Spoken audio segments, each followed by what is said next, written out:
Hello, আশা করি তোমরা সবাই খুব ভালো আছো।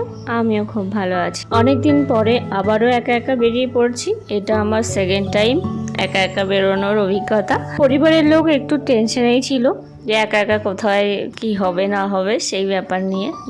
তো যাই হোক, কোনো টেনশন নেই, আমি নির্দ্বিধায় বেরিয়ে পড়েছি আমার গন্তব্যস্থলের উদ্দেশ্যে। তো এবারের গন্তব্যস্থল ছিল আমার নামখানা। আমার দিদির বাড়িতে যাওয়ার কথা ছিল, তো সেখানেই আমি যাচ্ছি। আর দেখতে দেখতে নর্থ রেড ট্রেন জার্নি শেষ করে শিয়ালদা স্টেশনে এসে তারপর আবার সাউথের ট্রেন ধরে চলে এসেছি নামখানা স্টেশনে। এই জার্নিতে আমার তেমন কোনো সমস্যা হয়নি, বেশ ভালোভাবেই পৌঁছে গেছি। আর এখানে আমাকে নিয়ে যেতে এসেছে আমার জামাইবাবু। যদিও কোনো প্রয়োজন ছিল না, আমি একাই চলে যেতে পারতাম, কিন্তু দিদি বললো না, জামাইবাবু নিতে আসবে আমাকে, তো অগত্যা বেশ ভালোই হলো। যাই হোক, এখন আমরা যে ব্রিজটার উপর দিয়ে যাচ্ছি আর কি, হাতানিয়া দোয়ানিয়া নদীর উপরে অবস্থিত।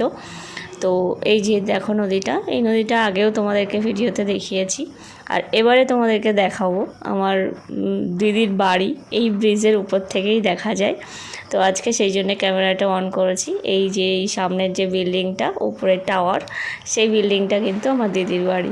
খুব সুন্দর লাগে যে বারান্দায় দাঁড়িয়ে পুরো আর কি ব্রিজ দেখা যায়। তো চলো বাড়ির দিকে এগোনো যাক, আর এই সাথে তোমাদেরকে একটা আপডেট দিয়ে নিই। লং ভিডিও এডিট করার সময় পাচ্ছি না, আর সেই সাথে সাথে আমার ফোনের ডাটাও ফুরিয়ে যাচ্ছে আপলোড করতে করতে, তো যার কারণে আমার আপলোড করাই হচ্ছে না বড় ভিডিও। তো এইসব কারণের জন্য ভেবে দেখলাম শর্টসই বেটার, তো এটাই এবার থেকে কন্টিনিউ করব আশা করছি। তো টাটা আজকের মতো।